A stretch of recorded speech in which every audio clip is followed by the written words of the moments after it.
ወልድ ወመንፈስ ቅዱስ አሐዱ አምላክ አሜን። እናማት በስመ አብ ወወልድ ወመንፈስ ቅዱስ አሐዱ አምላክ አሜን።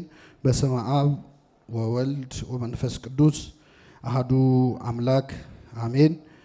ክቡር አባታችን የታላቁ ደብረ ባህሪ የቅዱስ አባ ጊዮርጊስ ዘጋስጫና የአባ በጸሎተ ሚካኤል ገዳም አበምኔት፣ ክቡራን አበው የአድባራቱ አስተዳዳሪዎች፣ አበው ካህናት፣ ወንድሞች ዲያቆናት፣ ምእመናት ሁላችሁ በእግዚአብሔር ሰላምታ እንደምን ዋላችሁ? አሜን። ምሕረትና ቸርነቱን አብዝቶ እስከዚህች ጊዜ ያደረሰን በእድሜያችን ላይ የዛሬዋን ዕለት ይችን ሰዓት የጨመረልን የአባቶቻችን አምላክ ልዑለ ባሕሪ እግዚአብሔር ስሙ የተመሰገነ ይሁን። እንኳን ለታላቁ ኢትዮጵያዊ ሊቅ ኢትዮጵያዊው ቄርሎስ ኢትዮጵያዊው ቅዱስ ኤፍሬም ተብሎ ለሚጠራው ለቅዱስ አባ ጊዮርጊስ ዘጋስጫ የ600ኛ ዓመት ያከበርንበት ሳምንት የመዝጊያው ዕለት ላይ ነንና እንኳን ለዚህ አደረሳችሁ። አባ ጊዮርጊስ ዘጋስጫ አንድ ዓመት ሙሉ ነው 600ኛ ዓመቱ የሚከበረው። የዛሬው የዚህ ሳምንት ማብቂያ ነው እንጂ ዓመቱን ሙሉ እስከ ሐምሌ 7 ድረስ ከባለፈው ከ2017 እስከ 2018 ሐምሌ 7 ድረስ ገና በሚቀጥሉ መርሃ ግብሮች የምንዘክረው ታላቅ ቅዱስ ነው።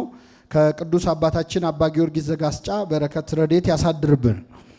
እኔ ዛሬ ከእናንተ ፊት የቆምኩበት የቅዱስ አባ ጊዮርጊስ ዘጋስጫን የሚመለከት በመጀመሪያው ዕለት በመክፈቻው ቀን እንዳቀርብ ታዝዤ ነበር። ትንሽ በጤና ምክንያት አልተገኘሁምና መዝጊያውን በአባ ጊዮርጊስ ዘጋስጫ ለማድረግ ቅዱስ አባ ጊዮርጊስ ዘጋስጫ ስለ ጌታችን መድኃኒታችን ኢየሱስ ክርስቶስ ልደት ምን ተናግሯል፣ ወይም የመድኃኔ ዓለም የክርስቶስ ልደት በቅዱስ አባ ጊዮርጊስ ዘጋስጫ አንደበት በሚል ርዕስ ይሆናል።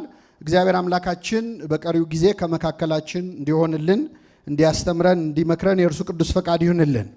እንግዲህ ኢትዮጵያዊው ሊቅ አባ ጊዮርጊስ ዘጋስጫን ብዙ ሰዎች አያውቁትም። ምናልባት እዚህ ጉባኤም ላይ ሲነገር እንደሰማችሁት አንዳንድ ሰው አባ ጊዮርጊስ ዘጋስጫ የሚለውን ስም ገና አሁን እየሰማ ያለ ሰው አለ። የዛሬ 10 ዓመት ገደማ በኢትዮጵያ ኦርቶዶክስ ተዋሕዶ ቤተክርስቲያን የሰንበት ትምህርት ቤቶች ማደራጃ መምሪያ ማህበረ ቅዱሳን ስብሰባ ማዕከል የተካሄደ አንድ መርሃ ግብር ነበር እና በወቅቱ እንግዲህ ቅዱስ ፓትርያርኩ አርፈው አቃቤ መንበር የነበሩ አባት ናቸው መርሃ ግብሩን የባረኩት የመሩትና ስለ አባ ጊዮርጊስ ሲነገር አንድ ሰው ሲሰማ ዋለና ሲወጣ ምን አለ? አባ ጊዮርጊስ የማህበረ ቅዱሳን አባል ናቸው ወይ? እና ይህን ያህል ነው ሰው ስለ አባ ጊዮርጊስ ዘጋስጫ ያለው መረዳት በጣም ትንሽ ሆነው። ቅዱስ ያሬድን እዚህ መሃል የማያውቅ ሰው አለ? ቅዱስ ያሬድን ማያውቅም ይኖራል እኮ አይታወቅም። እስቲ እጃችሁን አውጡ። ቅዱስ ያሬድን የማያውቅ ሰው አለ እዚህ መሃል? የለም። ቅዱስ ያሬድ በዜማ ለኢትዮጵያ ቤተክርስቲያን ያበረከተውን አባ ጊዮርጊስ ዘጋስጫ በመጽሐፍት አበርክቷል። እኩል ነው አስተዋጽኦአቸው። በነገራችን ላይ ቅዱስ አባታችን ቅዱስ ያሬድ በዜማ ነው ቤተክርስቲያንን፣ ይህን ስንል መጽሐፍት አልጻፈም ማለት አይደለም። ድንቅ መጽሐፍት አሉት። የነገረ ሃይማኖት ሊቅ ነው ቅዱስ ያሬድ። ነገር ግን ቅዱስ ያሬድ በዜማ ያበረከተውን አስተዋጽኦ የሚተካከል ሌላ አስተዋጽኦ ያደረገ የኢትዮጵያ ቤተክርስቲያን ሊቅ አባታችን አባ ጊዮርጊስ ዘጋስጫ ነው። እውነት ለመናገር በእኔ አንደበት የሚገለጽ አይደለም። አባ ጊዮርጊስ እንኳን በእኔ የአባ ጊዮርጊስን ገድል ብታነቡት እንኳን ገድሉን የጻፈው ሰው የትትና ራሱ ያስጨንቃል። የአባ ጊዮርጊስን ታሪክ የጻፈው ሰው ከመጻፉ በፊት ለዚህ ገድል መጻፍ እንደማይገባው ወደ 3 ገጽ 4 ገጽ ይናገራል። እኔ ይህንን አባት ልገልጸው አልችልም ብሎ ማለት ነው። እና አባ ጊዮርጊስ ዘጋስጫ በእኛ አንደበት የሚጠራ አባት አይደለም፣ ግን ከፍቅርና እንደው ያደረገውን አስተዋጽኦ ሁላችንም በትውልድ መዘከር ስላለበት ስለ አባ ጊዮርጊስ ዘጋስጫ ጥቂት ነገር እንማማራለን ማለት ነው። እግዚአብሔር ቀሪውን ጊዜ ይባርክልን።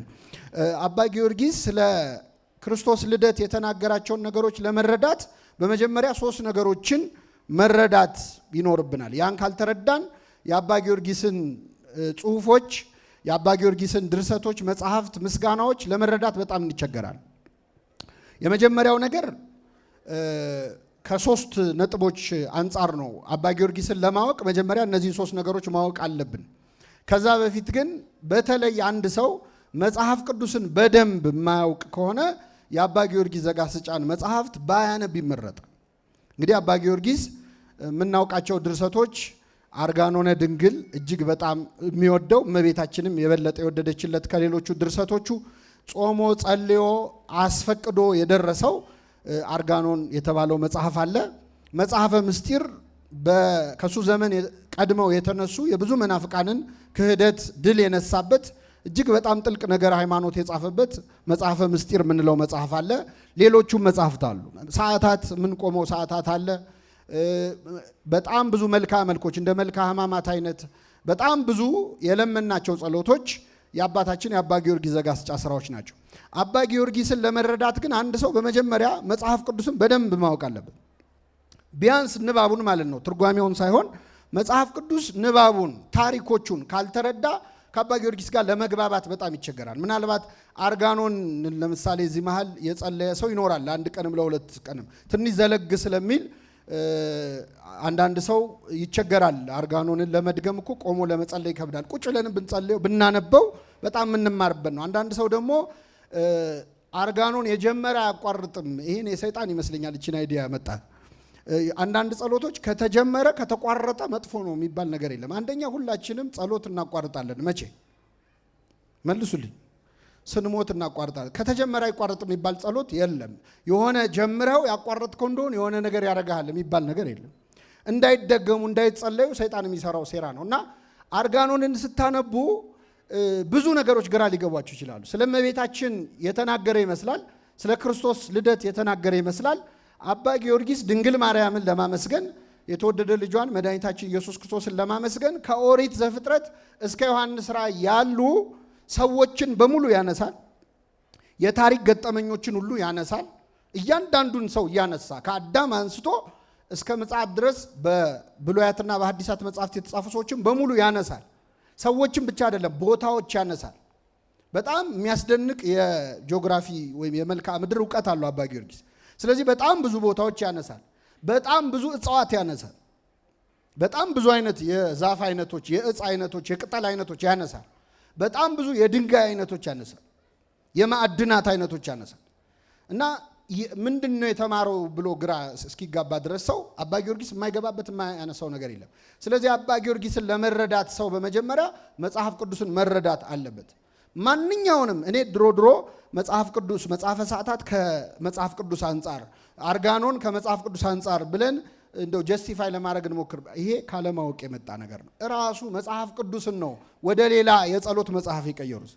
የአብዛኛዎቹ የአባ ጊዮርጊስ ድርሰቶች ቃል በቃል ከመጽሐፍ ቅዱስ የተወሰዱ ቃላቶች ይበዙበታል። ለምሳሌ ሰዓታት ስንጀምር ሃሌ ሃሌሉያ ብለን ምንድን ነው የምንለው? እመኒ ወደቁ እትነሳ፣ በወድቅ ምን እላለሁ?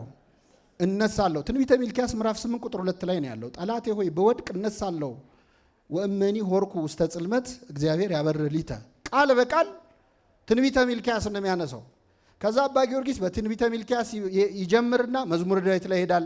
ከመዝሙረ ዳዊት ወጥቶ ትንቢተ ኢሳይያስ ይገባል፣ ሕዝቅኤል ላይ ይገባል፣ ዮሐንስ ራእይ ላይ ይገባል። ከመጽሐፍ ቅዱስ ትንሽ ትንሽ ያነበበ ሰው ሊገባው ይችላል።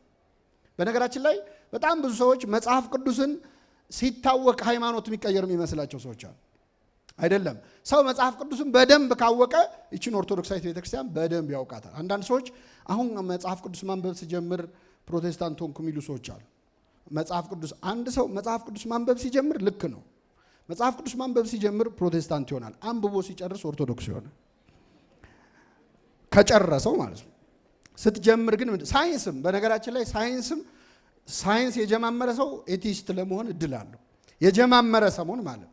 የመጨረሻ ሳይንሱ ላይ ከፍታ ላይ ሲደርስ ግን ምን ይላል አንድ ጀርመናዊ የፊዚክስ ሊቅ፣ አንድ ሰው ከሳይንስ ብርጭቆ የመጀመሪያውን ፉት ሲል እግዚአብሔር የለም ይላል።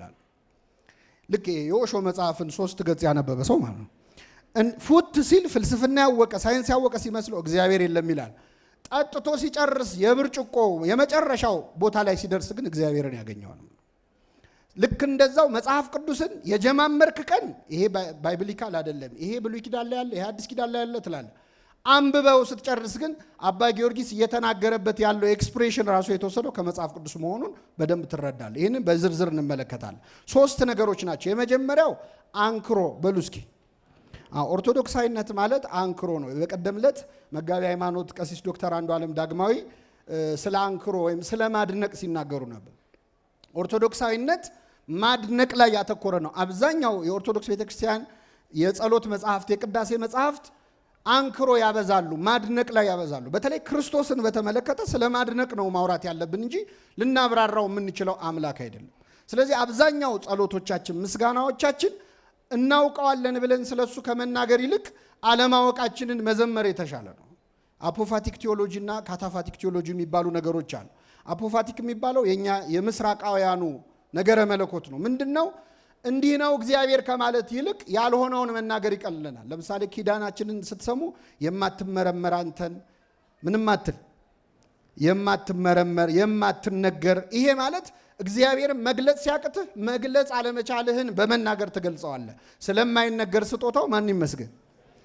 ምክንያቱም ሲያየው ስጦታው በዛበትና ስጦታውን ከመናገር ምን ስለማይላል ስለማይነገር፣ የማትመረመር የማይደረስብህ የሚለው ቃል የበለጠ እግዚአብሔርን ይገልጸዋል። ስለዚህ አንክሮ ላይ ነው። ስለ ነገረ ልደት ነው አሁን የምንመለከተው። አባ ጊዮርጊስ የክርስቶስን ልደት ድንቅ መሆኑን በብዙ መልኩ አድንቋል። ምክንያቱም ሕፃኑ ድንቅ ነው። ሕፃን ተወልዶልናል፣ ወንድ ልጅም ተሰጥቶናል፣ አለቅነትም በጫንቃው ላይ ነው ይልና ስሙም ድንቅ ነው የሚለው። ድንቅ፣ መካር፣ ኃያል፣ የዘላለም አባት፣ የሰላም አለቃ ተብሎ ይጠራል። ስለዚህ የክርስቶስ አንዱ ስሙ ድንቅ ነው። ድንቅ ሕፃን ነው ይሄ ሕፃን። ስለዚህ ማድነቅ እንጂ ማወቅ የሚቻል ሕፃን አይደለም። ነገረ ሃይማኖት፣ ነገረ ክርስቶስ፣ ምስጢረ ሥላሴ የሚነገር አይደለም፣ የሚደነቅ ነው። ይትነገር አላ ይትነከር ይባላል። አይነገርም፣ ይደነቃል። ሥላሴ ትትረመም ወትትነከር ሲባል አልሰማችሁም? ሥላሴ እንዲያው ዝም ነው ማለት ነው። በቃ ምንም ስላንተ መናገር አይቻልም፣ እንዲያው ማድነቅ ብቻ ነው። እግዚአብሔር የሚገለጽ አምላክ አይደለም ነው። እና አባ ጊዮርጊስ ብዙ ንግግሮቹን፣ ጸሎቶቹን ስታዩ ማድነቅ ላይ ያተኩራሉ ከማብራራት ይልቅ። ምክንያቱም በተለይ የክርስቶስን ልደት ለማብራራት በጣም ይቸግራል። እንኳን እኛ ቅዱስ ገብርኤል መቼ አብራራው? ቅዱስ ገብርኤል ምንድን ነው ያለችው እመቤታችን? ወንድ ስለማላውቅ ይህ እንዴት? አዎ ይኸውልሽ፣ ወንድ ባታውቂም እንዲህ እንዲህ ይደረጋል አላላት። መንፈስ ቅዱስ ምን ይልሻል? ይጸልልሻል። የልዑል ኃይልም ገብርኤልም መልሱን አያውቀው፣ መንፈስ ቅዱስ ነው የሚያውቀው መልሱን ነው ያለው። መነገር የሚችል ነገር አይደለም። እንዴት እንደሆነ በድንግልና እንዴት እንደተወለደ ከሞት እንዴት እንደተነሳ እናደንቃለን እንጂ ልናብራራው አንችል። ስለዚህ አባ ጊዮርጊስ የመጀመሪያው የተከተለው ማድነቅ ላይ ነው። ከዚህ በኋላ የምትሰሟቸው ነገሮች በሙሉ እንዴት እንዲህ ሊሆን ቻለ፣ እንዴት እንዲሆነ ይላል። ሁለተኛ አባ ጊዮርጊስ በአብዛኛው ድርሰቶቹ ላይ፣ መጽሐፍቱ ላይ፣ መጽሐፈ ምስጢርንም አርጋኖንም ሁሉንም ስታዩ ያነጻጽራል። ምንን ከምንድን ነው የሚያነጻጽረው ካላችሁ፣ ሁሉንም ከሁሉ ነገር ያነጻጽራል።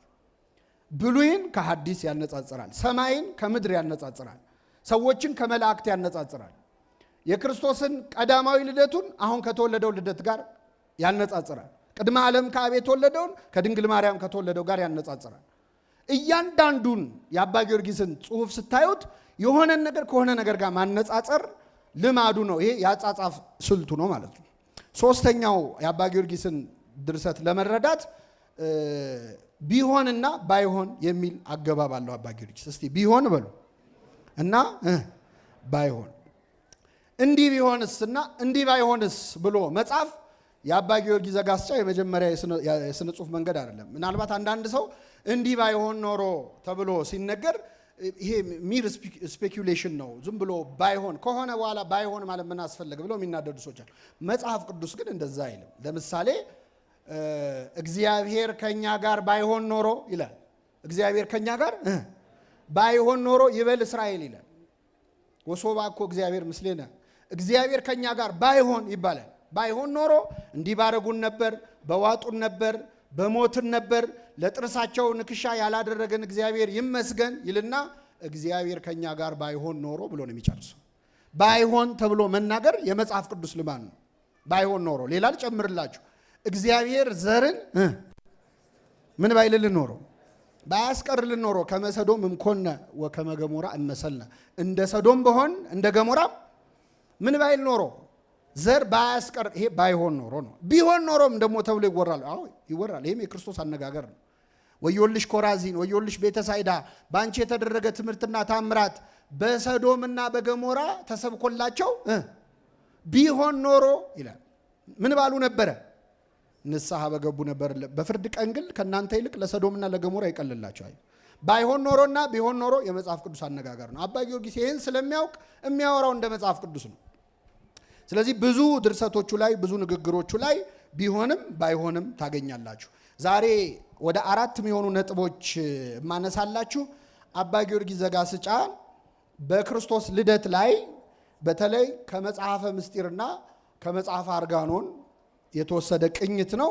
ስለ ክርስቶስ ልደት ምን ብሏል አባ ጊዮርጊስ ዘጋስጫ የሚለውን እንመለከታለን። የመጀመሪያው አባታችን አባ ጊዮርጊስ ዘጋስጫ ክርስቶስ ከመወለዱ በላይ በጣም የመሰጠው የተወለደበት ቦታ ነው።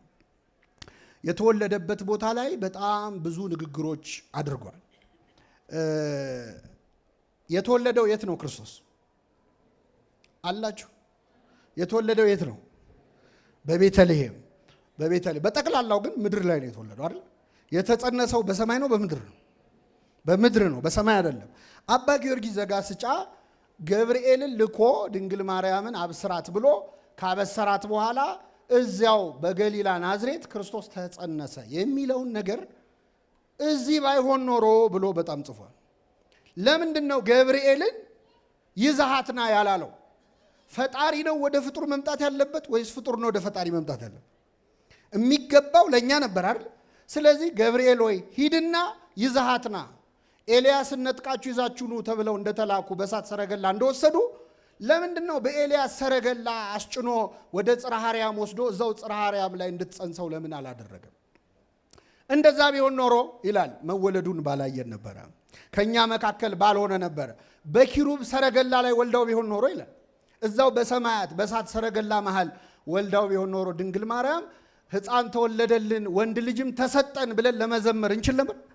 አንችልም፣ አናምንምም ነበር። አሁን አንዲት ሴት ወደ ሰማይ ተነጥቃ እዛው ሰማይ ላይ ልጅ ወለደች የሚለውን ታሪክ ለማመን በጣም ያስቸግራል። እዚሁ ምድር ላይ ያደረገው ገብርኤልን ይዛሃትና አላለውም ይላል። ጌትነቱን አላሳተፋትም እግዚአብሔር፣ ትህትናዋን ተሳተፈ እንጂ ይላል። እሱ ልዑል ነው፣ ከፍ ያለ አምላክ ነው። ከፍታውን አይደለም ለእሷ ያሳተፋት፣ እሱ የእሷን መዋረድ የእሷን ዝቅታ ተሳተፈ እንጂ። ወደ ድሆች ቤት ገባ፣ ገብርኤልን ተከትሎ አብሮ ወረደ ይላል። ገብርኤል ቀድሞ ገባ፣ ትጸንሻለሽ ትወልጃለሽ አላት። ይሁንልኝ ስትል የገብርኤልን ቃል ተከትሎ ይሁንልኝ ካለች በኋላ ራሱ እግዚአብሔር መጥቶ በእሱ አደረ ማለት ነው። ስለዚህ አባ ጊዮርጊስ በሰማይ አይደለም የተጸነሰው የሚለውን የመጀመሪያ በደንብ ይተነትነዋል። ከዛ በኋላ የተወለደበትን ቤተልሔም በጣም ያደንቃል። ቤተልሔም እንግዲህ በእውነት ለመናገር ክርስቶስ ከቦታም የመረጠው የተጸነሰው ከድንግል ማርያም ነው። ከድሆች ልጅ ነው፣ ከባለጸጎች አይደለም። የተወለደው በቤተልሔም ነው። አንቺ ቤተልሔም ኤፍራታ ሆይ ከይሁዳ መሳፍንት ሀገር ከቶ ምን አትይም አታንሽም ተብሎ የተነገረላት በሳር ተወርሳ በቅጠል ተወርሳ የነበረች የተናቀች ሰፈር ነች ቤተልሔም። ከቤተልሔም ተወለደ። ከቤተልሔም መወለዱ አይደለም የሚገርመው፣ ያደገው ደግሞ ቤት ነው፣ በገሊላ ናዝሬት ነው። ከናዝሬት መልካም ነገር ሊወጣ ይችላልን የሚባል ብዙ ጊዜ ሰዎች የትም ተወለድ እዚህ እደግ የሚል አባባል ታውቃላችሁ። ቢያንስ እንደው የተወለደበት ቦታ ጥሩ ባይሆን ቢያንስ በምኑ ይጽናናል? ሁለቱም ጥሩ ስም የላቸውም። ጌታ የመረጠው የተወለደውም በተናቀች ቤተልሔም ነው፣ ያደገውም ቤት ነው፣ በናዝሬት ነው። የናዝሬቱ ኢየሱስ መባል አይገርምም? ለጳውሎስ እንኳን ተገልጾ እኮ የናዝሬቱ ኢየሱስ ነኝ አለው። ካረገ በኋላ እንኳን የናዝሬቱ ነው የሚለው እና አባ ጊዮርጊስ ዘጋስጫ ቤተልሔምን ያደንቃታል። በረት ተመሰገነ ይላል። ስርዓተ ሰማይ ተሰራ በምድር የሰማይ ስርዓት በምድር ተሰራ። በሰማይ እግዚአብሔር ዙፋን አለው። በዙፋኗ ዙሪያ ምን አሉ? 40 እንስሳ አሉ አይደለ?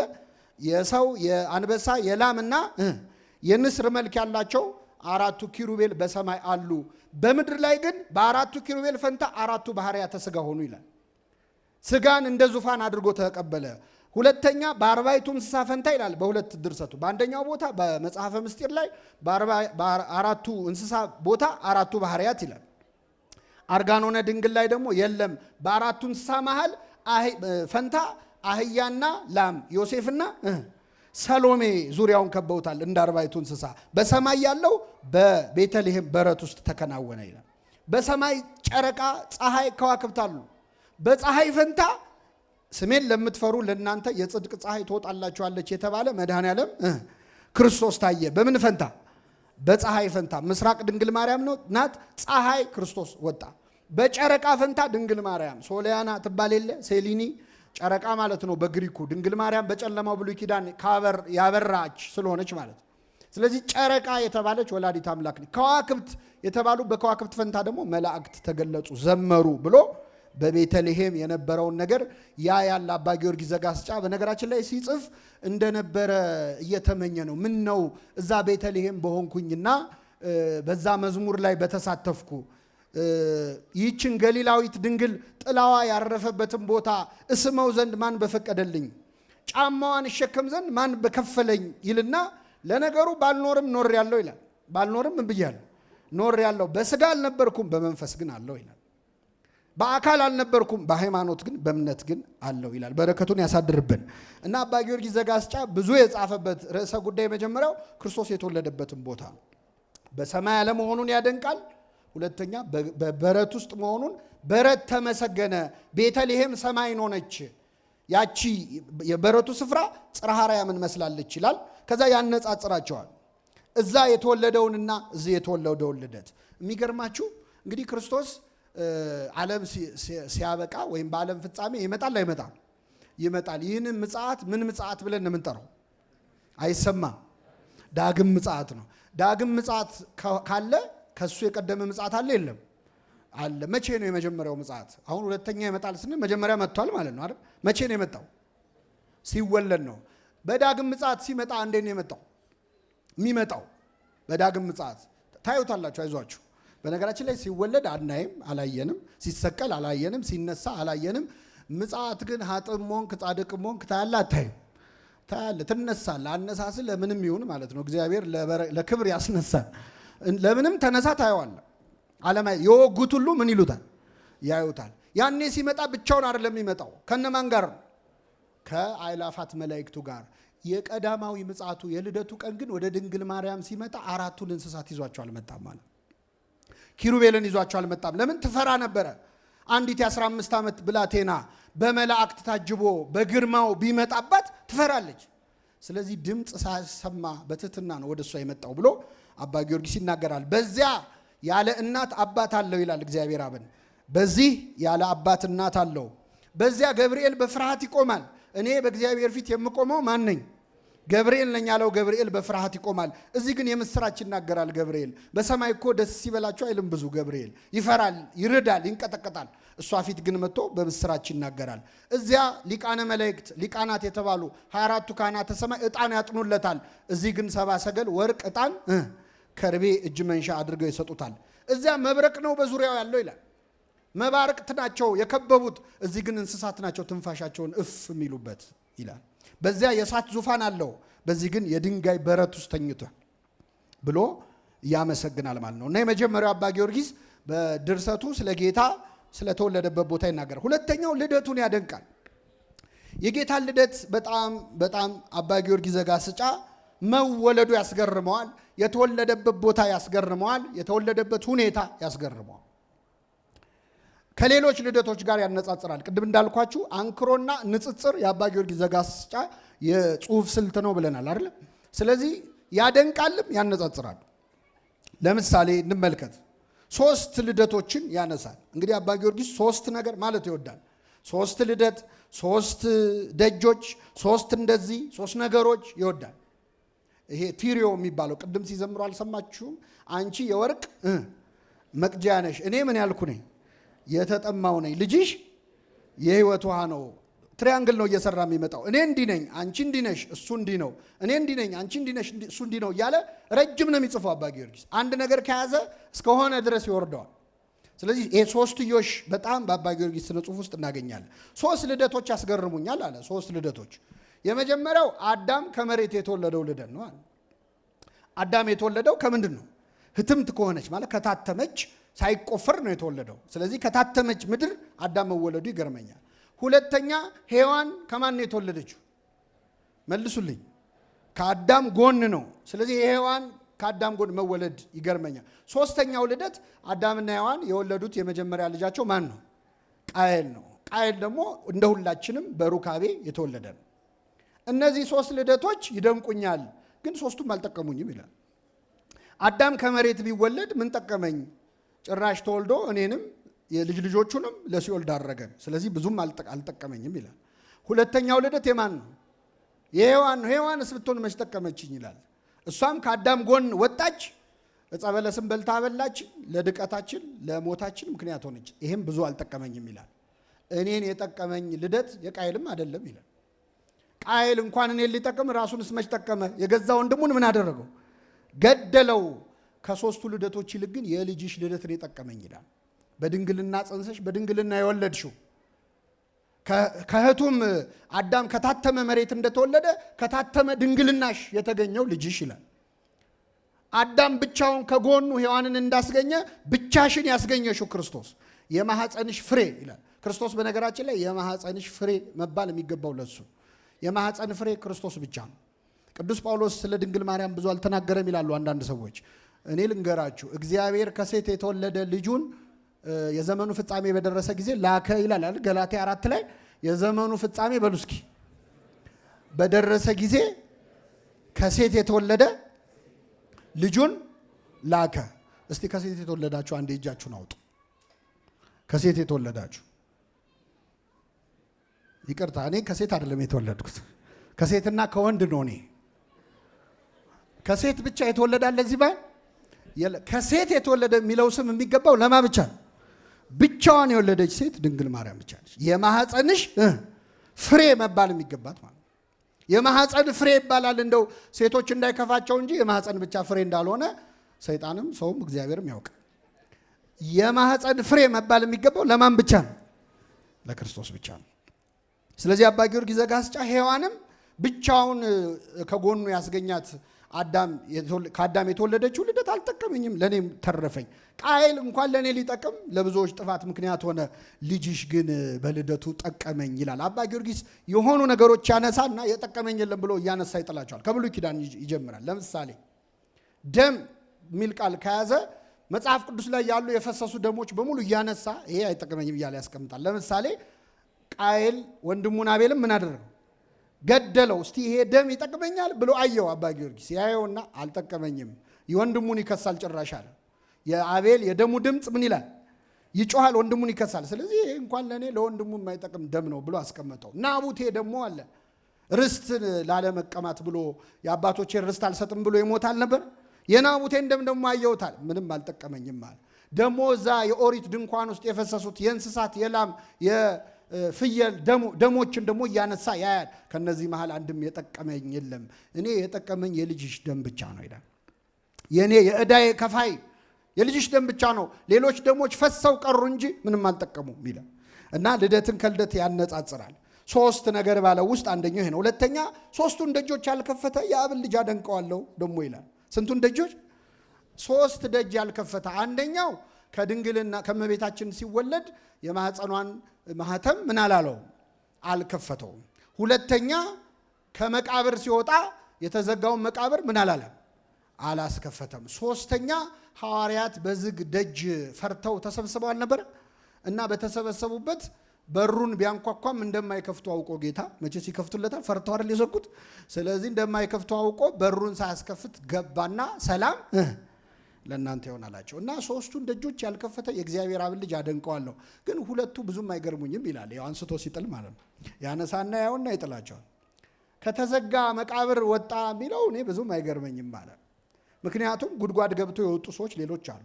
ለምሳሌ እንባቆም የተባለው ነቢይ ዳንኤል በአናብስት ጉድጓድ ውስጥ ተጥሎ እያለ ተረፈ ዳንኤል ላይ ታገኙታላችሁ።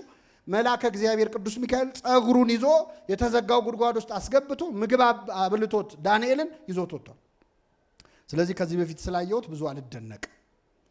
ከተዘጋ መቃብር መውጣት ከተዘጋ ቤት መግባትንም ከተዘጋው እስር ቤት ገብቶ መልአኩ ጴጥሮስን ይዞት ወጥቶ ሲወጣ ወለል አድርጎ በሩን አልከፈተውም። ይሄም ብዙም አያስደንቀኝም። በድንግልና ጸንሳ በድንግልና ወለደች የሚል ካለ ግን እስካሁን መጽሐፍ ቅዱስ ላይ የፈለኩ ነው፣ ለድንግልና ደጅ ጸናለሁ አንቺንም ይመስል አላገኘሁም ይላል። ክብር ምስጋና ይድረሰው። ስለዚህ አባ ጊዮርጊስ በእንዲህ አይነት መንገድ ልደቱን የክርስቶስ ልደት ከሌሎች እንደሚለይ ያደንቃል። ልደት ቀዳማዊ ተአውቀ በዳህራዊ ልደት ይላል። ክርስቶስ ቅድመ ዓለም ከአብ ያለ ምንድን ነው የተወለደው? መልሱልኝ። ያለ እናት የተወለደው ልደት አልገባኝ ብሎ ነበር። ያለ አባት ሲወለድ ሳይሆን አሁን ገባኝ ይላል። የቀደመው ልደት በዚህ ልደት አወቅኩት፣ አብን ባንቺ አወቅኩት። በእርግጥም ድንግል ማርያም የአብ ምሳሌ ናት። አብ ብቻውን ወለደ፣ ድንግል ማርያም ብቻዋን ወለደች። አይደለም ምሳሌ ናት እንጂ አብ ናት አላለም። የአብ ምንድን ነች? ምሳሌ ናት። አብ ብቻውን እንደወለደ እሷን ብቻዋን ወለደች። አብ ያለ ድካም ነው የወለደው። ድንግል ማርያም ያለ ሕማመ ወሊድ ያለ ጻዕር ነው የወለደችው። እግዚአብሔር አብ በደመና ሆኖ የምወደው ልጄ ይህ ነው እርሱን ምን በሉት ስሙት ብሏል። ድንግል ማርያም በቃና ዘገሊላ የሚላችሁን ሁሉ አድርጉ ብላለች። አንዳንድ ሰዎች ድንግል ማርያምን ለምን ትሰሟታላችሁ? እሷ እኮ እርሱን ምን በሉት ስሙት ነው ያለችው፣ እኔን አትስሙኝ ማለቷ ነው ይላሉ። እግዚአብሔር አብ የምወደው ልጄ ይህ ነው እርሱን እኔን አትስሙኝ ማለቱ ነበር አይደለም። እግዚአብሔር እመቤታችን ጊዜ ገና አልደረሰም እያላት የሚላችሁን ሁሉ ምን በሉ አድርጉ ብላ አልደረሰም ያለውን ላያደርግ የመሰለውን መልሶ ተአምሩን እዛው ሰርግ ቤት ውስጥ አድርጎታል። ሐሙስ ዕለትም ለአባቱ እኮ አባቱ ሆይ ብትወድስ ይቺ ጽዋ ከእኔ ትለፍ ብሎ ያቅማማ መስሎ፣ ነገር ግን ያንተ ፈቃድ ይሁን ብሎ የአባቱን ፈቃድ አድርጓል። በቃና ዘገሊላ የእናቱን ፈቃድ ያደረገው ወልድ በጸሎተ ሐሙስ በጸሎቱ ደግሞ የአባቱ ፈቃድ ያንተ ይሁን ብሎ ራሱን ሰጥቷል። ስለዚህ አባ ጊዮርጊስ በዚህ አወቅኩኝ ይላል። ቤት የሰራ ሰው ቤት ውስጥ መግባት ይቸግረዋል? ራሱ በሰራው ቤት ገብቶ ማደር ይቸግረዋል? ያስፈራዋል? አያስፈራውም። ስለዚህ አንቺ ውስጥ ገብቶ ማደርና መወለድ ለአምላክ አይከብደውም። ሰሪው ማን ነው? ራሱ ነው። በሰራው ቤት ማደር ለሱ አይከብደውም ይላል። እንደዚህ አይነት የሶስትዮሽ ንጽጽሮች ብዙ አሉ። አንድ የመጨረሻ ልንገራችሁና ወደ ቀጣዩ ልምጣ። 3 ነገሮች ያስደንቁኛል ይላል። እስቲ በሉ አባቱ የማይቀድመው ልጅ። አሁን እዚህ ያለን ሰዎች ከኛና ከአባታችን ቀድሞ የነበረው ማን ነው? አሰባችሁ እንዴ? በጣም ከኛና ከአባታችን ማን የቀደመው? አባታችን። በዲፎልት አባት ከልጁ ምን ይላል? እግዚአብሔር አብ ግን አባት ስለተባለ ከወልድ አይቀድምም። በነገራችን ላይ አብ የሚለው ስም ለምን እንደሚያስፈልግ ታውቃላችሁ? ተለያይተው እንደማያውቁ ለማሳየት ነው። ለምን አንድ ሰው አባት ለመባል ምን ያስፈልገው? አባት የሚለው ስም የሚጀምረው መቼ ነው? ልጅ ስትወልድ ነው አይደለ? ስለዚህ እግዚአብሔር አብ የሚለው ስም ያለው ወልድ የሌለበት አብ ሊኖር ይችላል? አይችልም። ያለ ወልድ አብ ተብሎ ሊጠራ እንደማይችል ነው የሚያሳየው። ስለዚህ አባ ጊዮርጊስ አባቱ የማይቀድመው ልጅ ይላል። በጣም ይገርማል። እግዚአብሔር አብ አሁንም ድረስ አባት ነው። እግዚአብሔር ወልድ አሁንም ድረስ ልጅ ነው። በቆይታ አባት የመሆን እድል የለውም እግዚአብሔር ወልድ። ልጅ ቆይቶ ቆይቶ አባት ይሆናል። አብ ሁሌ አብ ነው። ወልድ ሁልጊዜ ወልድ ነውና አባቱ የማይቀድመው ልጅ፣ ይሄ በጣም ይደንቀኛል አለ። ሁለተኛ እናቱን የፈጠረ ልጅ ይላል። እስኪ በሉ እናቱን ምን ያለ ልጅ? እስቲ ከኛ መሃል እናቱን የፈጠረ ተውት፣ የመረጠ አለ አለ? የለም። ብዙ ጊዜ ሰዎች የዘር ጥያቄ ሲጠይቁ መርጦ የተወለደ የለም ይላሉ። ትክክል፣ የመረጠ የለም። እናቱን ፈጥሮም መርጦም የተወለደው ማን ነው? ክርስቶስ ብቻ። እናቱን ፈጥሮ እኔ በጣም የሚገርም ነው። አሁን ምረጡ ተብለን ቢሆን የተወለድ ነው ምን አይነት ወላጆች ነው የምንመርጠው? አንወሻሽ። በእርግጠኝነት በሀብት ዝርዝር መጽሔት ላይ ከ1 እስከ 10 ካሉት ነው የሚሆኑት። በእርግጠኝነት መርጠን ባለጸጎችን አባት እናት የምናደርገው። ድንግል ማርያምን እኮ መርጧት እኮ ነው የተወለደው ከሷ። አይገርምም? መርጦ የተወለደ ክርስቶስ መሆኑ አይደለም፣ እንዴት ብትነጻ ነው ድንግል ማርያም። እንዴት ቅድስት ብትሆን ነው በፈጣሪ አይን። እሱ እኮ መልክ አይቶ ሁኔታ አይቶ አይታለልም። ልቧ ድረስ አይቶ እሷ ነች እናት የምትሆነው ብሎ መርጧታል። ስለዚህ እናቱን የፈጠረ ድንግል ፈጣሪዋን ምን አለችው? እርሱም እናቱን ፈጠረ ይላል ሃይማኖት አበው። ድንግል ፈጣሪዋን በሉ ወለደችው፣ እርሱም እናቱን ፈጠረ። ሙሉ ቃሉ ይሄ ነው። ስለዚህ እናቱን የፈጠረ ልጅ ይገርመኛል። ሶስተኛ ፈጣሪዋን የወለደች እናት ትገርመኛለች። ማናት ያለችው? አሁን ብዙ ሰዎች ጋር የሚያጋጨን እኛ ድንግል ማርያም ብላችሁን በጣም ቢግዲል አረጋችሁት። ከዚህ በላይ ቢግዲል ምን አለ?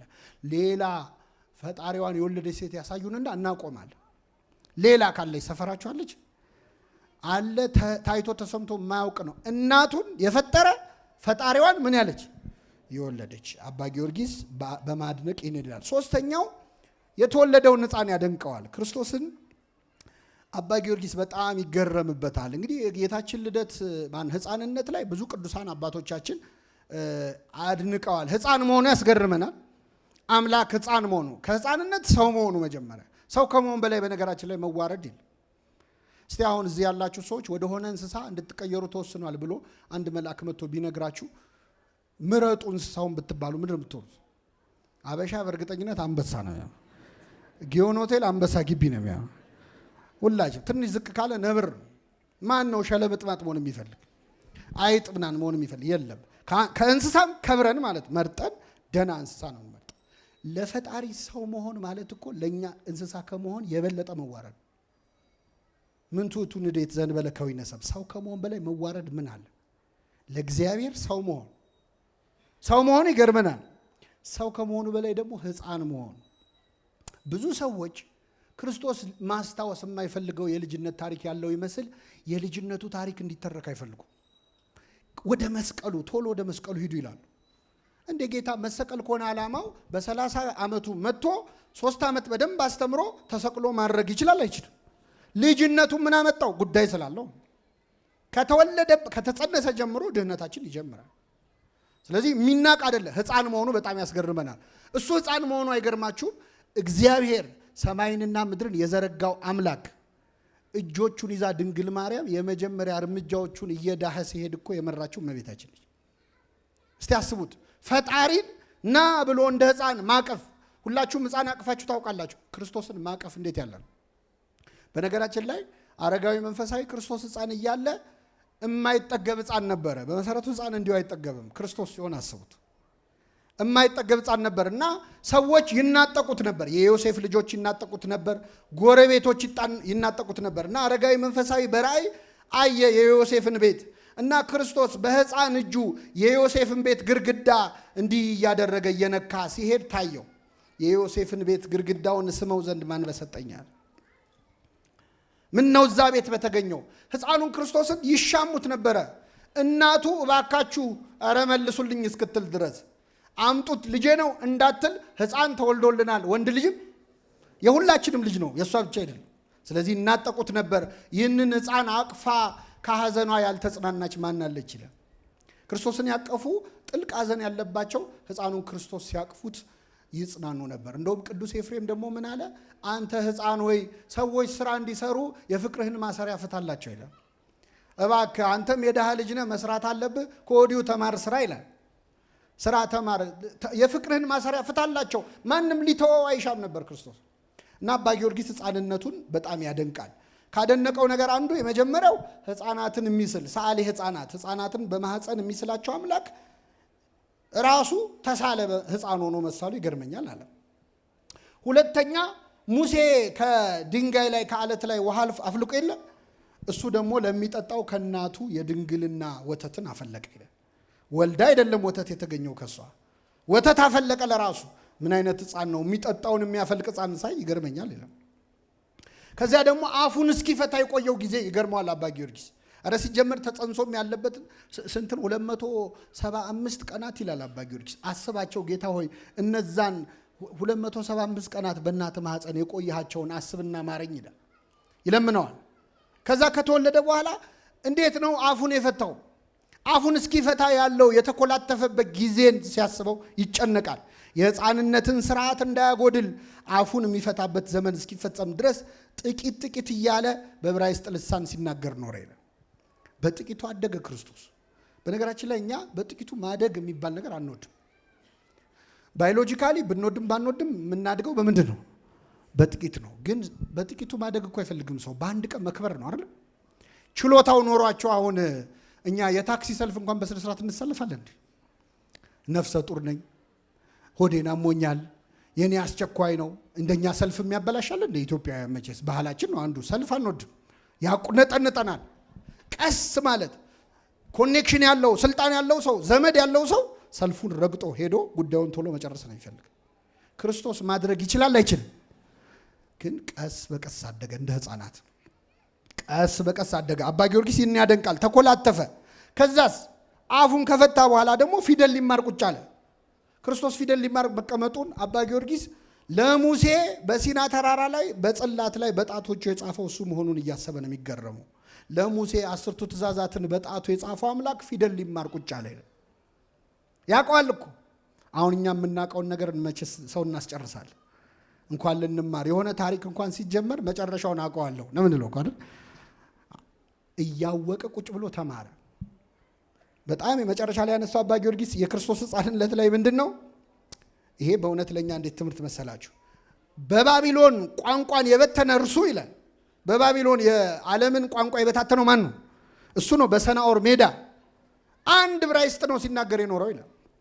ላንብብላችሁ። የባቢሎንን ቋንቋ የበተነ እርሱ እናቱ በተፈጠረችበት ልሳን በዕብራይስጥ ሲናገር ኖረ ይላል።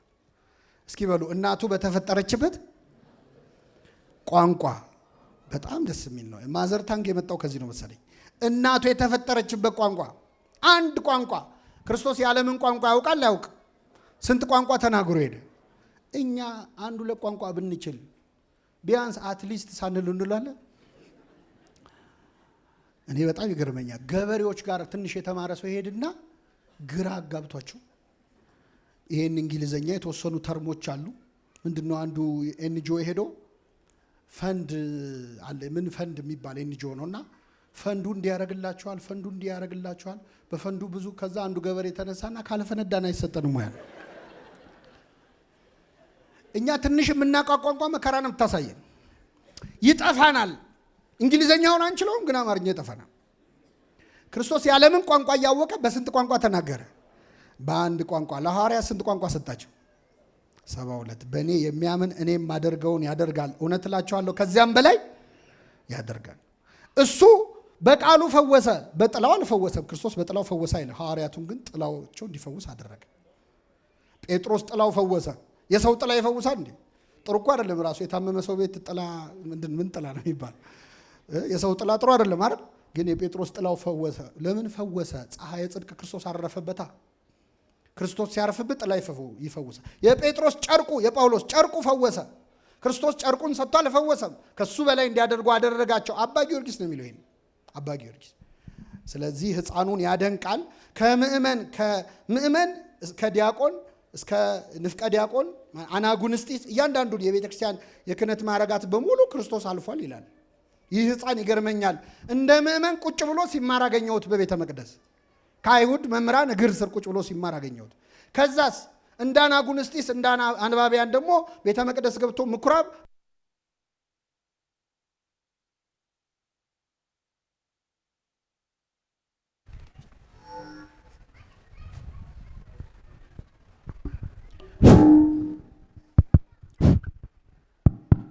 እንደ አናጉንስጢስ የኢሳያስን መጽሐፍ አነበበ። ወከሲቶ ረከበ ሀበ ይብል የሚለው ማለት እንደዚህ የሚል አገኘ ገልጦ ለድሆች ወንጌልን ሰብካለሁ የሚለው ማለት እንደ አናጉንስጢስ አነበበ። እንደ ዲያቆናት የተሾሙት መጀመሪያ ምግብ ለማስተናገድ አልነበረ?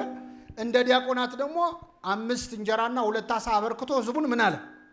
መገበ። እንደ ጳጳስ እንደ ኤጲስቆጶስ እፍ አለባቸው፣ መንፈስ ቅዱስን ተቀበሉ፣ ሁሉንም የክህነት ማዕረግ ፈጽመዋል ብሎ አባ ጊዮርጊስ ያደንቃል። ልደቱን ቦታ ያደንቃል። ልደቱን ራሱ ያደንቃል። ከዛ የተወለደውን ሕፃን ያደንቃል።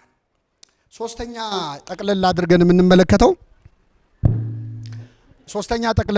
የምንመለከተው አባ ጊዮርጊስ ዘጋስጫ የጌታ ልደት ሲናገር በጌታ ልደት ዙሪያ ያሉ ሰዎችንም አብሮ ያነሳቸዋል፣ ይገረምባቸዋል። 4 ሰዎች ላንሳላችሁና ወደ ማጠቃለያው እመጣለሁ። ከክርስቶስ ዙሪያ በተወለደ ጊዜ አብረው የነበሩ ሰዎች አሉ። እመቤታችን አለች የወለደችው። ከዛ በኋላ ቀጥሎ የሚመጣው የመጀመሪያው ሰው ማን? ቅዱስ ዮሴፍ። ቅዱስ ዮሴፍ በአባ ጊዮርጊስ ዘጋስጫ አይን ሴት ልጅ ላይ የደረሰ የረጅም ዓመት ጭቆና ማብቂያ ምልክት ነው በአባ ጊዮርጊስ አመለካከት። ለምን? ሴቲቱን ድንግል ማርያምን ያገለገለው ማን ነው? ወንዱ ቅዱስ ዮሴፍ ነው። እና አባ ጊዮርጊስ ምን ይላል? ሕፃኑን በወለደች ጊዜ እንደ እመቤት እያከበራት እንደ ባለሟል አገለገላት። የሴት መገዛት ወደ ወንድ ተመለሰ ይላል። እስቲ በሉ ሴቶች፣ የሴት መገዛት አይ በሉ እንጂ ደስ ብሏቸዋል እኮ። የሴት መገዛት በሉ ወደ ወንድ ተመለሰ። ሴትም ይሄን ወንዶች በሉ ሴትም ለወንድ ራስ ሆነችው። በሏት በደንብ ምን ሆነችው? የሴት ራስ ምንድን ነው? ወንድ ነው አይደለ? አሁን ግን ሴት ለወንድ ራስ ሆነችው። በቅዱስ ዮሴፍ ላይ ራስ ሆነች ማለት ብሎ አባ ጊዮርጊስ ያደንቃል። ዮሴፍን ኪሩቤልን መሰለ ይለዋል። ዮሴፍ እኮ አዝሎታል ክርስቶስን አይደለም? ተሸክሞታል በጀርባው በአረጋዊ ጉልበቱ ያልወለደውን አሳድጓል። እና ኪሩቤልን መሰለ። ያንተ ክብር የእግዚአብሔርን ዙፋን ከሚሸከሙ ከኪሩቤል ጋር ይተካከላል። በሰማይ ሽማግሌ አባት አለው፣ በምድር ደግሞ ያዘለው ሽማግሌ ሌላ አባት አለው አሳዳጊ ያለ ቅዱስ ዮሴፍን ያደንቃል። ሁለተኛ ሄሮድስን ያነሳዋል። የክርስቶስን መወለድ ሲሰማ የደነገጠው ሄሮድስ የተባለ የዛ ዘመን ንጉስ ነው። ሄሮድስ መጥተው ሰባ ሰገል የተወለደው የአይሁድ ንጉስ ወዴት ነው አሉት። የተወለደው የምን ንጉስ? ሄሮድስ ደግሞ የአይሁድ ንጉስ ነው ራሱ። ስለዚህ እኔ ነኝ እንዳይል ቆየ ከተወለደ እሱ። ያን ምሽት ተወልዷል ማለት ነው። ከዛ በጣም አስመሳይ ሰው ስለሆነ እስቲ ቆይ ላጣራ ላይ ጠየቀ። በጣም ጥሩ፣ ስለ ህፃኑ በጥንቃቄ መርምሩ፣ መጥቼ እንድሰግድለት ተመልሳችሁ ንገሩኝ ብሎ አንደኛ ሲያያቸው ወታደሮች ናቸው ማለት ነገስታት ናቸው፣ ጭፍራ አላቸው። ልገለው ነው ቢላቸው እዛው ጦርነት ይነሳል። ስለዚህ እሱም ሪስኩን አይቶ ማለት ነው እንድሰግድለት መታችሁ ንገሩኝ አላቸው። የምታውቁት ታሪክ ተፈጸመ። አባ ጊዮርጊስ ዘጋስጫ ሄሮድስን ይታዘበዋል። ምንም ቢሆን ሄሮድስ አይሁዳዊ ነው። ምንም ቢሆን ብሉይ ኪዳንን ያውቃል አያውቅም? ያውቃል። ኦሪትን የተቀበለ የእስራኤል ንጉስ ነው። የአህዛብ ነገስታት ለዚህ ህፃን እጅ መንሻ ያቀረቡለት። እስራኤላዊው ንጉስ የይሁዳ ንጉስ ሄሮድስ ግን በሰይፍ ሰላምታ ሊያቀርብለት ፈለገ። በምን ሰላምታ? ሊገድለው ፈለገ። ሄሮድስ በእርግጥ ለምን ሊገድለው ፈለገ የሚለውን አባ ጊዮርጊስ ዘጋስጫ አንድ አስገራሚ ምክንያት አንስቷል። ሄሮድስ ክርስቶስን ለምንድን ነው ሊገድለው የፈለገው ብትባሉ በተአምር የማትመልሱት መልስ ማለት ለምንድን ነው? ለስልጣኑ ተቆርቁሮ ምናምን ነው አይደለም። አባ ጊዮርጊስ ዘጋስጫ ግን ከሄሮድስ ሴት ልጅ ቢወለድ ኖሮ አይሰደድም ነበር። ከሄሮድስ ሴት ልጅ ቢወለድ ኖሮ ክርስቶስ የሄሮድስ አልጋ ወራሽ ነው የሚሆነው አይደል? ስለዚህ በእርግጥ ሄሮድስ እንኳን ለምሳሌ አይሆንም፣ 5 ልጆቹን ገሏል። እና ሳልጨርሰው እዚሁ ጠፋብኝ እንትኑ ሎጂኩ። ታሪኩን ስታዩት መጨረሻ ላይ 5 ልጆቹን የገደለ ሰው ነው። ሊሞት ሲል ሄሮድስ ከመሞቱ በፊት ሰው በጣም እንደሚጠላው ስለሚያውቅ መቼስ የዚህ ሀገር ሕዝብ አይወደኝም አያለቅስልኝም፣ ስለዚህ እኔም የምሞትበት ቀን ተወዳጅ የኢያሪኮና የኢየሩሳሌም ሰዎችን ምረጡና ግደሏቸው፣ ለነሱ ሲለቀስ በዛው ለኔም ምን ይላል። በስማ ይህን ሰው የገደለ አምላክ በእውነት ስሙ የተመሰገነ ይሁን። ቢቆይ ጨርሰን ነበረ። ጨካኝ ነው። እና ሄሮድስን ምን ይለዋል አባ ጊዮርጊስ? በሰይፍ ሰላምታ ሊሰጠው ወደደ። ቤተልሔም በደም እና በወተት ተሞላች ይላል። በደምና በምን? ምክንያቱም ህፃናት ተገድለዋል። እናቶች ህፃኖቻቸው ስለተገደሉ ወተታቸው መፍሰስ ያቆማል? ወተታቸው ይፈሳል። ስለዚህ ቤተልሔም ወተትና ደም ሞላት ይላል። ምን አይነት በእውነት አባ ጊዮርጊስ በረከቱ ይደርብን። ያየዋል የሚከሰተውን። እኛ የህፃናት ደም ፈሰሰ ነው የሚታየ፣ እሱ ደግሞ ወተቱም ፈሰሰ በዛው እንባና ወተት ተቀላቅሎ ፈሰሰ በቤተልሔም።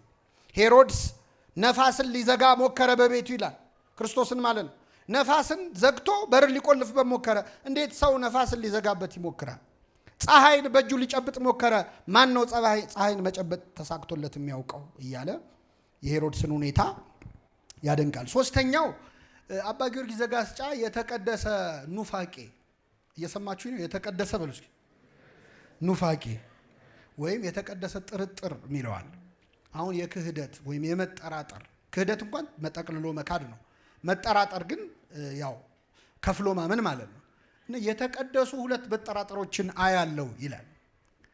የመጀመሪያው ጌታችን መድኃኒታችን ኢየሱስ ክርስቶስ ከመወለዱ አስቀድሞ የብሉያትን መጽሐፍት እንዲተረጉሙ የሰባው ሊቃናት ትርጉምን እንዲተረጉሙ ከተመደቡ ሰዎች መካከል ስምዖን የተባለ አረጋዊ ሰው እነሆ ድንግል ትጸንሳለች ወንድ ልጅም ብሎ የተጻፈውን ቃል ሲያይ ድንግል ትጸንሳለች የሚለው አያስኬድም፣ ድንግል ከሆነች ከጸነሰች በኋላ ድንግል የሚለው አይሰራም ብሎ ስህተት ነው ብሎ በዕብራይስጥ ሌላ ቃል ቀይሮ ይጽፈዋል። ጽፎት ጨርሶ ሲመለስ ቦታው ላይ ሲመለስ ያ ቃል እንደነበረው ድንግል ተብሎ ተጽፎ ይገጥመዋል። ሲደጋገምበት ይሄ ነገር እንዴት ይሆናል ብሎ ሲጠይቅ እግዚአብሔር መልአኩን ልኮ ይህ እስኪፈጸም ድረስ ታያለህ በአካል እስከዚያ ድረስ አትሞትም ተባለ። በጌታ የተቀባውን ሳያይ እንዳይሞት በመንፈስ ቅዱስ ተረድቶ ነበር ይላል። ክርስቶስን ሳያይ እንዳይሞት ማለት ክርስቶስን ሳናይ ከመሞት ይሰወራል። አይገርም? ክርስቶስን ሳያይ እንዳይሞት ቃል ተገባለት። ከዛ ቤተ መቅደስ ሆኖ ሳለ እመቤታችን ታቅፈው መጣች ወደ ቤተ መቅደስ። ስምዖን ይህንን ሕፃን አቀፈውና ሳመው። አይኖቼ ማዳንህን አይተዋልና ባሪያህን አሰናብተው፣ አንተን ባዩ አይኖቼ ሌላ ነገር ሳላይ ወሰደኛል። ሕፃን አቅፎ ለሕፃኑ የጸለያለ እኛ መሃል አባ ጊዮርጊስ ሕፃኑን አቅፎ ለመነው ይላል። እባክህ አሳርፈኝ ብሎ ለምኖ ለእናቱ መለሰው ይላል። ክርስቶስ ሁላችንን ያሳርፈን። ከማርያም ተቀብሎ አቀፈው። እስኪ በሉ ከማርያም ተቀብሎ እኛ ከሷ ተቀብለን ያቀፍ ነው በነገራችን። ከዛ ሳመው አሳርፈኝ ብሎ ወደ እናቱ መለሰው እና አባ ጊዮርጊስ ዘጋስጫ ስምዖንን ክርስቶስን ለማቀፍ ያበቃው ምንድን ነው ይላል። ምንድን ነው ክርስቶስን ለማቀፍ ያበቃው? አትፍሩ። ጥርጣሬው ባይጠራጠር ኖሮ ነው እንዴ ብሎ እንደነበረ ቢጽፈው ኖሮ ክርስቶስን ያቅፈዋል?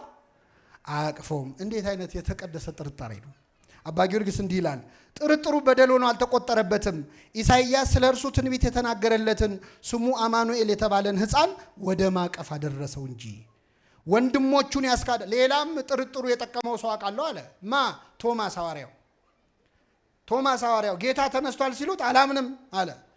ከዛ ጌታ ተገልጾ ና ዳሰኝ ብሎ እጅን ወደ ጎኔ አግባ ብሎ ወደ ቁስሉ እጁ እንዲሰድ አደረገ። አባ ጊዮርጊስ እንዲህ ይላል፣ የቶማስ ጥርጥሩ ከበደል እንዳልተቆጠረበት ጥርጥሩ የመድኃኔ ዓለምን እትራቶቹን ወይም ጠባሳውን ወደ መዳሰስ እንዳደረሰው እግዚአብሔር የወደደው ሰው ብፁዕ ነው ይላል።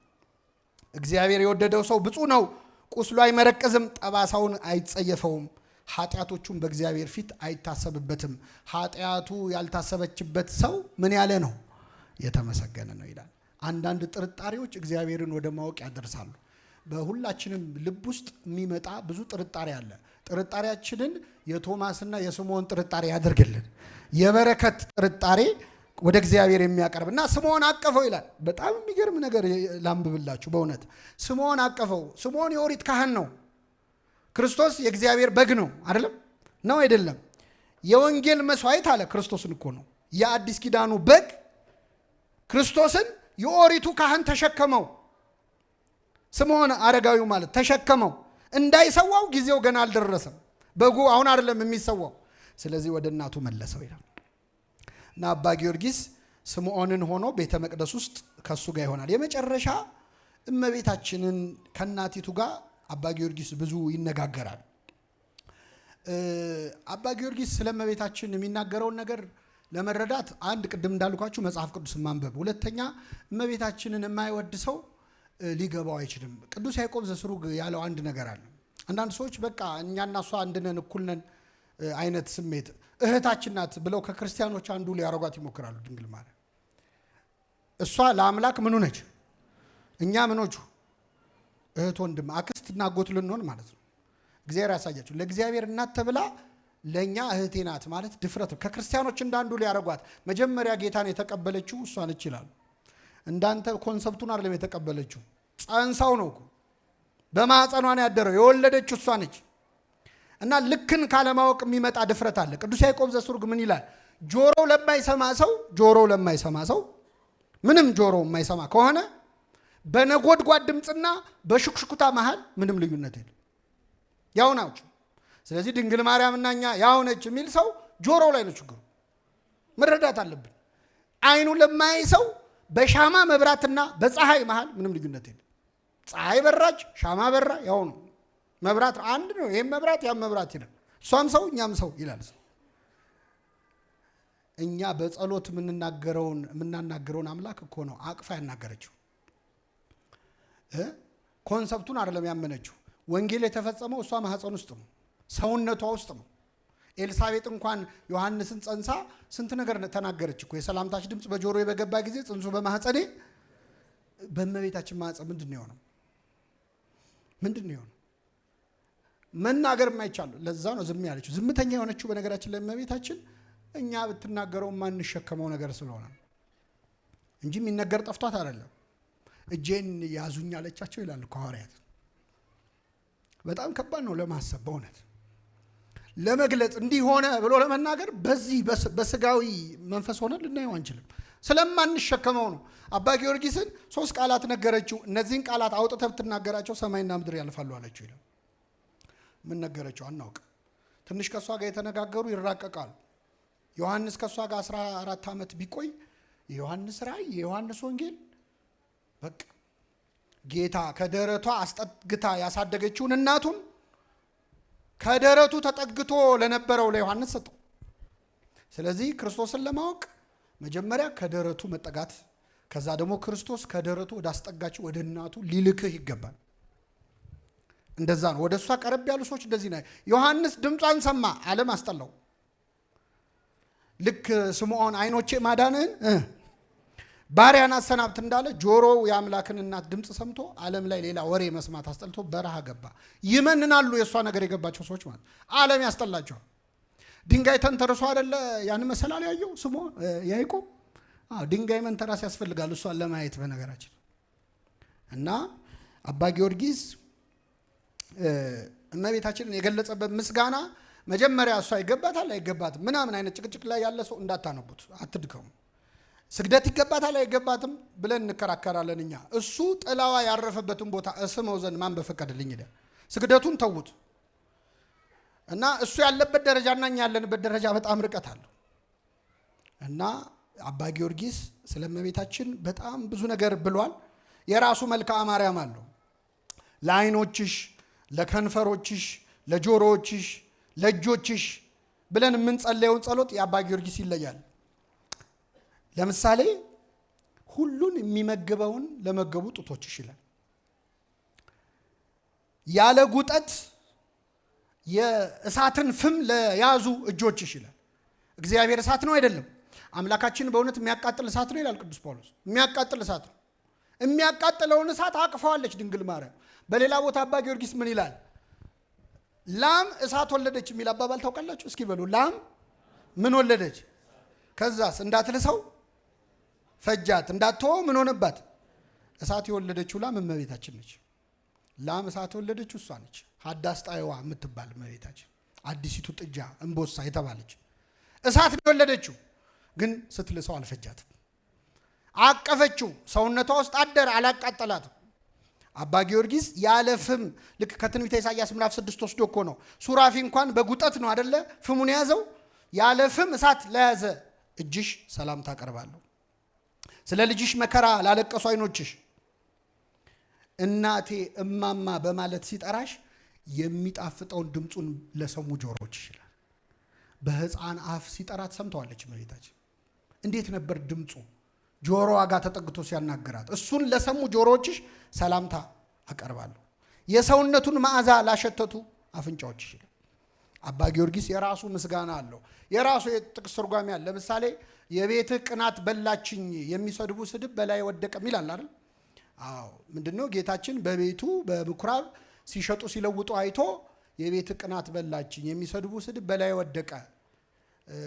አንተን በምድረ በዳ እግዚአብሔር ከዚህ ሰማይ መና ሊያወርድ ይችላልን ብለው የሰደቡ ስድብ እኔን ደግሞ ይህ ሰው እንድንበላ እንጀራውን ስጋውን ሊሰጠን ይችላልን ብለው ደገሙኝ ይህን ስድብ።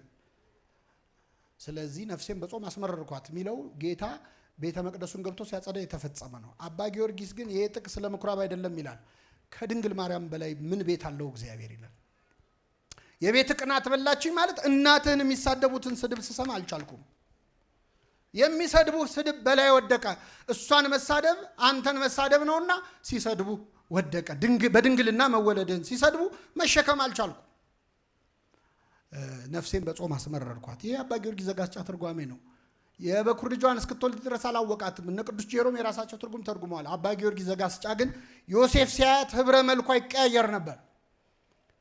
ብርሌ ውስጥ ቢጫ ነገር ሲገባ ቢጫ፣ ቀይ ነገር ሲገባ ቀይ እንደሚሆን ጠርሙስ ውስጥ መዓዛ መለኮት ወደ ሰውነቷ በገባ ጊዜ በጸነሰችው ጊዜ ፊቷ እንኳን አምላክን ጸንሳ እንዲት ሴት ነፍሰ ጡር እያለች ፊቷ ሰውነቷ ምን ይላል? ይቀያየራል። ስለዚህ ዮሴፍ አላወቃትም። የበኩር ልጇን ምን እስክትል በወለደች ጊዜ ግን መላእክት መጥተው ሲዘምሩ፣ ሰብአ ሰገል መጥተው ሲሰግዱ፣ ዙሪያዋን በስጦታ ተከባ ሲያያት ቅዱስ ኤፍሬም ሶርያዊ ልጄ ሆይ ለአንተ በመጡ ስጦታዎች ተከበብኩ ይላል። ድንግል ማርያምን ወክሎ በልጇ እጅ መንሻዎች ተከባ ሲያያት አወቃት። የበኩር ልጇን ምን ስትወልድ አወቃት። ከወለደች በኋላ የማያውቋት ሰዎች አሉ። አሁን ዮሴፍ ያላወቃት ምን እስክትወልድ እንዴት ከወለደች በኋላ አያውቋትም ሰዎች? አቅፋው እያዩ እንዴት አውቋት? እና አባ ጊዮርጊስ በዚህ መንገድ ተመልክቶታል። እመቤታችንን በጣም ይቀርባታል፣ ይጸልያል። ይህንን ነግሬያቸው አበቃለሁ። አባ ጊዮርጊስ ከእመቤታችን ጋር በምስጢር ያወራል፣ ይመሳጠራል። ለልጅሽ አማልጅኝ ወይ ጸልይልኝ ቅድስት ሆይ ለምኝልን አይደለም፣ እንዲህ ብለሽ ለምኙ ይላታል። ሐሳብ ያቀርባል። እኔ አንድ ሁለቱን ልንገራችሁ። በጣም የሚገርመው የአባ ጊዮርጊስንም ትትና ለእመቤታችን ያለውን ፍቅርም ለእግዚአብሔር ያለውን ክብርም ያሳያል። ለምሳሌ ለልጅሽ እንደዚህ በይው፣ ከዚህ ወራዳ ትቢያ ጋር ለምን ትከራከራለህ? ዝም ብለህ ብትምረው አይሻልም? ማረው። ለአንተ እንዴት ይህንን ትቢያ አፈር መቅጣት ምን ያደርግልሃል? በይው ለልጅሽ ይላል። በከመ ልማድኪ በሊ ለፍሬ ከርስኪ ካህሊ ደግሞ ይላል አይደለ? መልክአ ሕማማት ላይ በከመ ልማድኪ በሊ ለፍሬ ከርስኪ ካህሊ ኦ ርኅሩህ ኢተበቃሊ ለማኅፀንሽ ፍሬ እንደዚህ በይው። አንተ ርኅሩህ የማትበቀል ወይ? ሰዓሊ ስዕሉን ያጠፋል ወይ? ሰዓሊ ምኑን ስዕልህ አይደለ ወይ? በአርአያ በአምሳሌ ሳልከው የሰራው አንተ አይደለ ወይ? አሁን እንዴት ስዕልህ ላይ ትጨክናለህ? ሰዓሊ የተጠበበበት ላይ ስዕል ላይ ይጨክናል? አይጨክንም። ስለዚህ ሁሉን ቻይ ለሆነው ለልጅሽ እንደዚህ በይው። ሰዓሊ ስዕሉን ያጠፋል ወይ? እባክህ ይህን ስዕልህን አታጥፈው ይላል። በይው ይላል። ልጅሽ በደሙ የዋጀኝን ልጅሽን እንዲህ በይው ለልጅሽ። ሰው እንዴት በውድ ዋጋ የገዛውን ነገር ይጥላል ብለሽ ንገሪው ለልጅሽ። በደሙ አይደለ የገዛኝ፣ ለእኔ አይደለ ደሙን ያፈሰሰው። ስለዚህ እንዴት ስጠፋ ዝም ይላል? እባክህ ማረው። እንዴት አትምረውም? በውድ ዋጋ የተገዛ ነገር እንዴት እንደማይጠቅም ነገር ይጣላል በይው ይላል አባ ጊዮርጊስ። በረከቱን ያሳድርብን። ስለዚህ ከእመቤታችን ጋር ያለው ቅርበትና ፍቅር ያማክራታል። በስጋዊ ሕይወቱ፣ በመንፈሳዊ ሕይወቱ በዚህ ዓለም ሰው ከደረሰበት አድርሽኝ። እስኪ በሉ በዚህ ዓለም ሰው ከደረሰበት አድርሽኝ፣ በዚያኛው ዓለም ከልጅሽ ቀኝ አቁሚኝ። አንቺን ከሚወዱ ሰዎች ጋር አገናኝኝ ይላታል። አደራ አንቺን የሚጠሉ ሰዎች እንዳታገናኝኝ ይላል። የሚወዱሽን አገናኝ፣ አንደበቴን አሳምሪልኝ፣ ግርማ ስጭኝ፣ ሞገስ ስጭኝ። ስለ ሰይጣን ይነግራትና ይህንን ድውይ ይህንን ክፉ አይኑን ወጋው ዘንድ ለምን እኔን አታሰለጥኝኝም ይላታል። እኔን አሰልጥኝኝ፣ አስታጥቂኝ ይላል። በእውነት የሃይማኖት ጥግ ትምክህትና ትሕትና አብሮ እንደሚነገር ልክ እንደ ቅዱስ ጳውሎስ እኔንም ያህለኝ የለም ይላል። በምግባሬ የረከስኩ ነኝ፣ በሃይማኖቴ ግን ማን ይደርስብኛል ይላል። አምነዋለሁ፣ በማመኔ ከፍ ያልኩ ነኝ፣ በምግባሬ ግን የተዋረድኩ ነኝ። ስለዚህ ነገሌን ምረ የለ ወይ ይህንንም ማረው በይው ብሎ እመቤታችንን ቅዱሳንን የሁሉም ቅዱሳን ኅብረት የሚጠራ ነው። የጌታን ልደት እንዴት አድርጎ እንደ አከበረ እንደዘመረ አባ ጊዮርጊስ እዛ የተገኘ አብሮ ከሰብአ ሰገል ጋር የተገኘ ይመስላል። እችን አንብቤ ልውረድ። የአምላክ ልጅ ሰው የመሆኑን በዓል እናድርግ፣ የተሸከመችውን ማኅፀን እናመስግን፣ ላቀፉት ጉልበቶች እንስገድ፣ ላሳደጉት ጡቶች እንዘምር፣ የዳሰሱትን እጆች እናመስግን፣ ለሳሙት ከንፈሮች እናሸብሽብ፣ ከእረኞች ጋር ምስጋናን እናቅርብ፣ ከሰብአ ሰገል ጋር እጅ እንንሳ፣ እንደ ዮሴፍ እናድንቅ፣ እንደ ሶሎሜ እናገልግል፣ በተኛበት በረት እንስገድ፣ በተጠቀለለበት በረት እንንበርከክ። እግዚአብሔር ሰው ሆነ፣ ሴት ልጅም የእግዚአብሔር እናት ሆነች። ለእርሱ ምስጋና ይሁን፣ ለእርሱም ስግደት ይገባል፣ ለዘላለሙ አሜን። ወስብሐት ለእግዚአብሔር።